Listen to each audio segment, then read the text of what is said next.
Up, y'all? Let's get on the video. This is one half of two smooth operators. Divide one by two, you get two, and that's what we're gonna do. If it don't rhyme, go get your crew, and we'll see what's going on.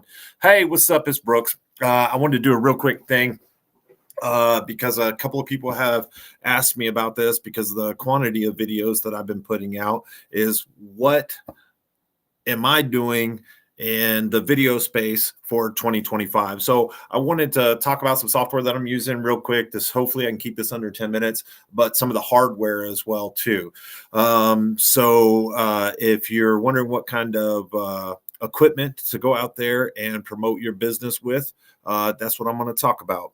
And if you have any questions, you can call me directly, 214-931-2626. And I will tell you the ins and outs of what my thoughts are on the marketing of the business, which actually is the business, especially when you're in my business, when you're selling the same equipment that your competitor, if you will, is selling. The brand differentiation between you and your competitor is what they're buying. They're not buying the equipment because all the equipment's the same. So I didn't want to bother number two, Robert Evers, because I know he's busy, and this was a last minute thing, but I had to share my opinions on it. So first of all, there's two main things that I use in the field every day, and that is my Samsung S23. I would highly recommend the OtterBox. I beat these up so bad just through use and every day having it in my pocket and out in the field that I've already broken the OtterBox, and now I've just got the case. So I got to go get another OtterBox. I highly recommend getting the most expensive one that they sell. I think it's called the Defender. The screens have been so durable. I don't buy screen protection anymore. So I've been happy with how the screen does. And the audio has just been so great. However, if you do want to do some interviews and stuff like that, you can buy a USB transmitter receiver, and it can, or I guess it would technically be a receiver that can hook two microphones up to it for relatively inexpensive. So if you are doing an interview with somebody, you can do it with your phone. And hook that USB device up to it, and it'll send wirelessly the audio from the participants of the video. So I've tried some shotgun mics and some boom mics when the audio quality wasn't so good in these. And there are some passive devices that you don't need to add batteries for that work just fine for $50, $60. But having that wireless one when you're doing two people is almost necessary. But you can use it wirelessly for yourself too. The phone part of it is relatively simple. If you're buying a new phone, a new iPhone or new Samsung, for the most part, you're going to get good audio video quality. The other thing that blows me away on these is image stabilization. And I mean, it's as good as my GoPro, which is what I'm going to talk about next. The couple of things with the phone is that the battery life has been extended to far beyond what I've ever needed. But I would highly recommend possibly getting like a little battery extender if you're going to go to like an expo or if you're going to do long video shoots. And you can buy splitters that actually do power on one side and USB on the other, and you could still do the microphone combination that I was talking about with the boom microphone, USB boom microphone, or a wireless combination. The USB shotgun microphone that I bought for this, I ended up not using. It was $199. It was an active microphone. It had low pass filter. It had gain on it, and it was really directional. And right now we're using it in the studio as a live microphone. But I found that I didn't need it. The other point with that is that you can buy shotgun microphones that are Android and iPhone compatible.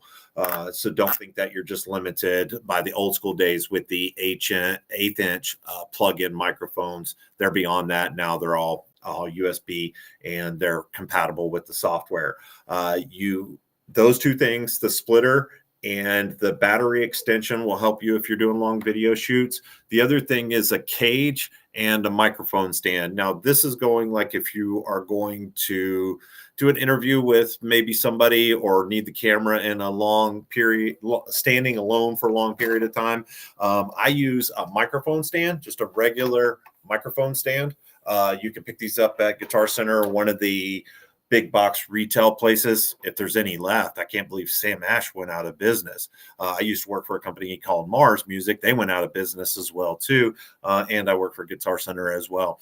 And you can get these microphones. I know microphone stands. I know that they've got them all day, every day. I would probably spend just a tad bit more money as opposed to like the $19.99 one and go with the $29.99 one. The handles are a little bit more durable and a little bit better. This is the 19. I think this is the least expensive one that they have, and it's lasted me a long time. It's actually what I use in the studio if I need my phone held in one place, along with, if you can see this little alligator clip. I put this on my desk, but this is also good sometimes when I don't actually have the stand.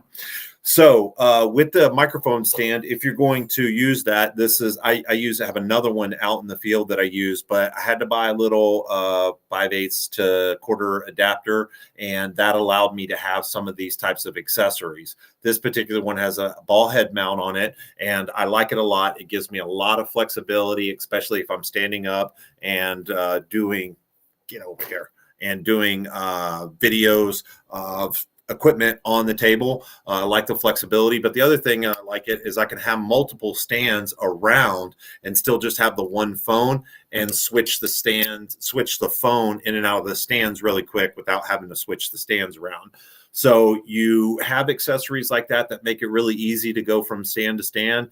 In the field, I don't have this part of the device that I actually use for my phone because I'm so attached to the GoPro if I need anything stable, which now would be a good time to talk about that. But all of this stuff, you might be less than $60. If you try to buy, I don't know if I mentioned it, if you try to buy a cage for it, meaning a device that goes around your phone that you can add handles and accessories to, they get a little pricey, especially when you have the bigger phone and you have a hard case. You end up having to buy a bigger cage. But they have cool things that you can accessorize the cage with, such as a Bluetooth trigger button that has battery backup in it. You can buy additional batteries that attach to it, and so on. If you're interested in those types of things, I'll sway you in the right direction if you have a Samsung or a big phone like this, the new iPhone. And you will find that with the case around this, you've got to buy a little bit bigger cage. It's bigger, yeah, so if you're traveling and stuff, it stinks, but you will find that it is helpful because the bigger cage allows you to move the phone around without actually pressing any of the buttons. Because the smaller cage, you might be limited where the bracket is that holds the phone. And in the bigger cage, you can move that around a little bit so the clamp actually isn't on one of the buttons. So that and a stand, and you're pretty much good to go if you're actually doing interviews or anything like that. Now let's get over to the time-lapse setup for the GoPro. And what made me think of this is that the GoPros, I'm not looking at the camera right now. Oh, they might not be on sale anymore. Oh, that's the Creator Edition. Let me look at these cameras. I'm not looking at the cameras. So let me look at these real quick. I know you can't see it on your screen. I'm not trying to get into that right now, but let's see. GoPro Hero 13 Black. What price is it? Let's see. Okay, so the Hero 13 Black starts out at $299, and I think that's a sale price.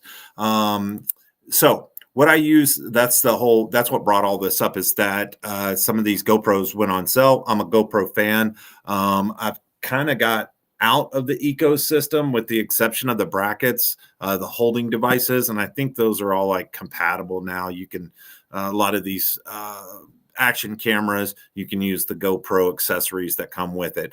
So you really don't have to be all the way into the ecosystem to be able to take advantage of a different camera if you decide to go that way.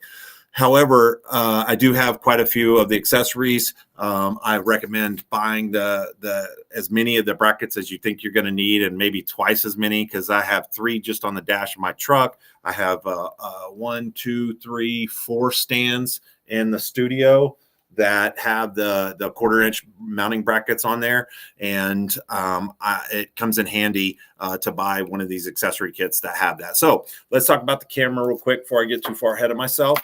This is a GoPro 10. The main reason why I like this particular camera, and the newer ones, most of the newer ones have this, except for the mini versions that they did in a couple of the series, is the camera on the front. So I really, really love the camera on the front, and the fact that this has a removable lens. I couldn't remember whether this version has it or not. I think the 9, they took away the removable lens, so you couldn't replace it. You had to buy some add-on or something like that. And the 10 has that, and I like it. So anyways, the removable lens is a nice feature, but the screen on the front was always a big deal. It's become less of a big deal now because they kind of have their app figured out. You can Wi-Fi into the camera and actually use the app to see your camera position, which is what I love, or your field of view in the camera lens, which is what I love about the screen on the front. I can look at it, because I'm going to be on this side of it. I can look at it and kind of position exactly where I need it to be. I can position it and go, okay, that's good, without having to go to the app, log onto the Wi-Fi, set the time, make sure that there's no updates, and blah, blah, blah, all that. So having the screen on the front is beneficial. If you're doing stuff outdoors, you might want to have a lens that you can replace that's a little bit darker, so you don't have any issues with contrast and brightness that you may have if the sunlight's directly focused in this. Now, if you take a look, I have no battery in there. And the reason why I don't have a battery in there is because they haven't fixed the overheating problem in all the ones that I have, and the ones that I've heard about up into the 12, which is, I think, still for sale, still being made, but it's not the latest one. The 13 is the latest one. So what I do is I remove the battery and use an external. Thank you, LiftMaster. My buddy Tony over at LiftMaster has always been a big supporter, a big booster of mine, and I really appreciate it. And he sent me some LiftMaster products. Actually, looks like I'm wearing 2 of them, wearing one of them right now, and using this one. This has been a huge benefit to me, and the marketing of LiftMaster products, which I actually do quite a bit of. If you go in and type in LiftMaster LA500, my video will probably be second or third in views, because it used to be a gate operator that I installed a lot. And if it fits the need, I will point it out to my customer, the benefits of it, which is my cue, and that it's quiet. Some people like the look bit better than some of the other black ones. Hey, it is what it is. So what I do is I take the battery out, because the overheating problem. If you take the battery out, I don't know if it's the airflow or the fact that the internal components are not trying to recharge the battery or use the battery. So the heating problem is virtually eliminated. Now, the way that I have it set up is kind of archaic. So you can come up with a system that's better than this. So all I do is I take the GoPro, I plug it into this USB cable, and then I'm good to go. Now, every once in a while, I will get an error that says that there's not enough power. I didn't get it just now. I unplug everything, plug it back in, and there's no problem. The touch screen on these things have really come a long ways. They're really nice. But as you can see in the front, I don't want playback. Get out of that. As you can see on the front, you can see the positioning of the camera. So if I'm doing this, trying to figure out my field of view for the shot that I want to do, it's actually kind of nice having that screen up front. However, there are times that I put the camera in a spot that I can't see this, and that's when I'll actually use the Wi-Fi for it. So this is a GoPro 10. The values are still hold their value really well. So I would look at the 13 if it's on sale, because I think it has all the benefits that I like, and they still haven't fixed the overheating problem. But these hold their value really well. So if you're going to look at a used one for your business, just cut it out, just buy the new one and use it on the job. So this is what I use for time lapse. And bringing up time lapse, there's one thing I want you to keep in mind, that the smaller, less expensive one that they are selling right now, I think it's called the Hero 13 Mini. It does not do time lapse, which is the dumbest thing ever, because the time lapse is the one that is it's not resource intensive, because you're only taking a picture every half second, every 2 seconds. And I do a picture every 2 seconds. So you get to use the full sensor to do that. So the image quality comes out crystal clear. But the inexpensive doesn't have that. So I would take a look at that new one, and if it goes on sale and you can get it for $300, it'll be, in my opinion, some of the best marketing that you have. Now, I do use this as a second camera sometimes in the studio and sometimes out in the field, but primarily I use this as a time-lapse camera. I'm talking about the marketing in this video, what I use for video marketing, but this is also great for training. The time-lapse videos are great for training. They're also great for operations. If a customer says, hey, I did this and you didn't do that, you have video proof. Granted, it's only one picture or two pictures every second or so, so it's not live video, but it's enough to say, okay, the gate was closed when I left, which for the most part is important. But I use that for this. I used those types of documentation processes with my regular phone as well too. But this is what I'm using. It's relatively simple. If you are going to buy a secondary battery pack, you do have to make sure that it has enough current output to match the camera that you're doing if you plan to do this, meaning use it without a battery. But I'll do a time-lapse shot all day. And this thing can handle probably about 12 or 14 hours of doing it all day. And this thing eats through some power. So it's not just a matter of buying the camera. You do have to buy some accessories with it. But those two things are my primary video resources for capturing audio and video. I have $700 Groove Tubes microphone, expensive shotgun mount, expensive pop filter. Again, the cheap stands. I like the cheap stands.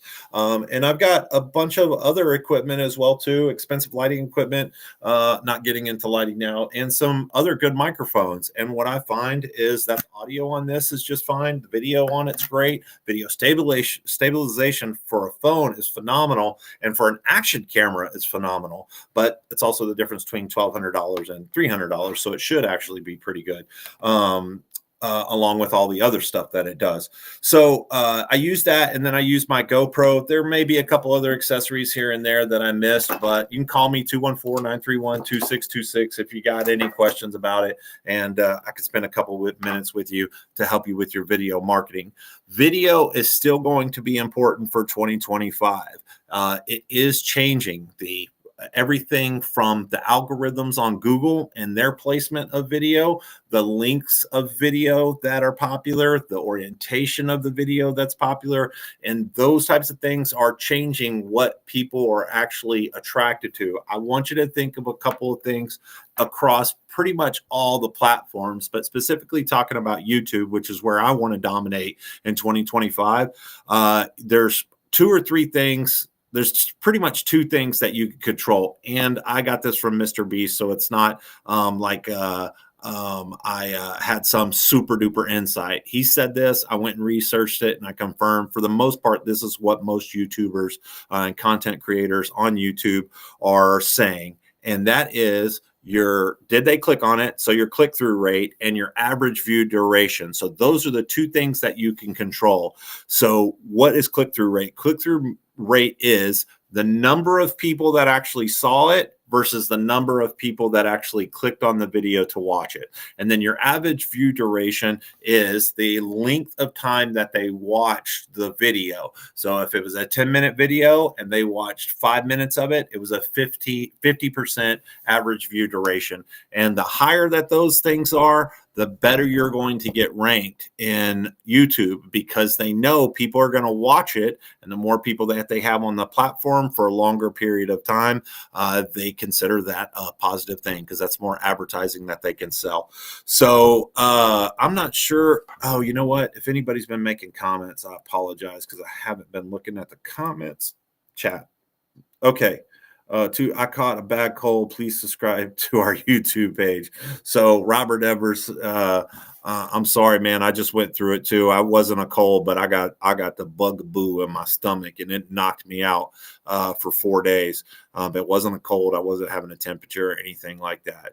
So video creation is going to be tremendously important for your video marketing or for your marketing plan in 2025. That's the hardware that I use. The software that I use, two things. I use Affinity Photo for my thumbnails, and Canva for my thumbnails, and I use Magic Vegas. Used to be Sony Vegas. I started using it when it was Sony Vegas 12, and I just stuck with it. I'm going back and forth right now with their tech support about how it crashes and stuff, and they're helping me. They have been responsive. I think it's overseas, so it's not immediate, but they have helped. They have been responsive. So it's what I use because it's what I know. Adobe and whatever Apple's Logic or whatever it is, their IMAX or X or whatever it is that they're using seem to be the two most popular for professionals. If you're looking to get into something right now and you want to just mess around, DaVinci Resolve is free, but it is very, very, very, very complicated. You might want to stick with actually some of the free editors that come with your software that you're using. I think Microsoft Office actually comes with editing software, and I tried it. I think it was limited on a couple of things as far as length and stuff like that, and it did crash a couple of times. But if you're getting into the video editing of it deeply, and you want to learn more about it, those probably the Logic or whatever Apple's is, and the Adobe software is like the two most popular. So I guess you would probably find more support about it than that. I'm sticking with Vegas just because, like I said, I know it, and it is what it is. It crashes, but I'm prepared for it. You might want to take a look at, well, I can't show it to you, but it's a little controller that I use for Vegas. Has a scroll wheel and some hot buttons along with Stream Deck, right? That you can program for it. The one button that's interesting on this that's a hotkey is the save button, because that's how I get around Vegas crashing all the time, is by using the save button on a regular basis. So hopefully that helps you. Don't mess around with the video marketing. You need it. You need pictures. You need content creation for that stuff, even audio as well too. Those are all going to be things that affect the algorithm. They will not replace traditional marketing. Don't get that through your head. All right. They will not I'm going to do that again. So if I ever have to come back and edit this, I'll have a good line. Video marketing, video, photos, content creation, digital content creation, digital content creation on the electronic documents. Man, this is going horrible. I tried to do my elevator pitch. I can't even do it, man. So anyways, video content, still photography, electronic print, and audio, digital created audio, that's going to be important for your marketing plan, but it is not going to replace traditional marketing. It has been helpful for me on YouTube.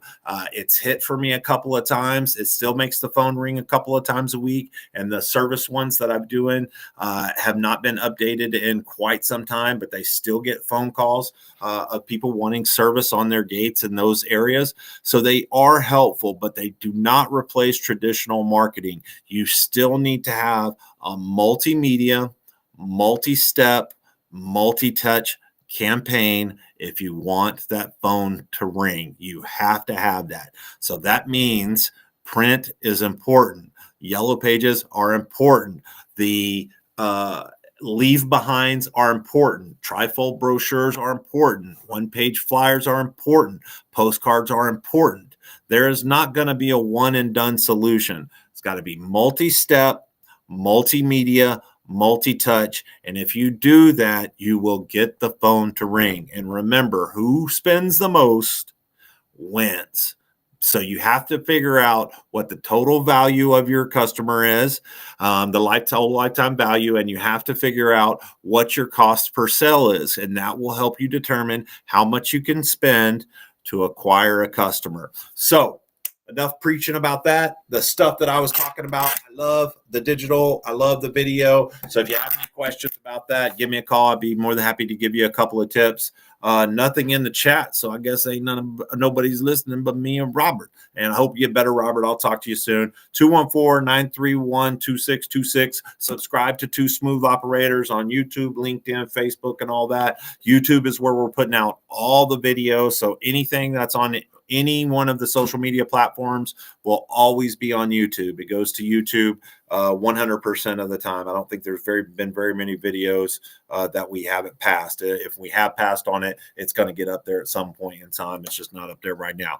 So at Two Smooth Gate Operators, I got the Robert Edwards, man, at Two Smooth Operators, and you'll find us on LinkedIn, Facebook, and YouTube and Instagram.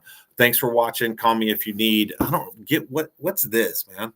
Like, we're not like in the 80s. Like, I've seen people on the podcast like sign off like this. Yo, man, I'm not a freaking rapper or punk band or anything like that. So thank you for watching. I hope y'all have a good Christmas and a good New Year's, and I hope that your marketing programs are successful for you. Have a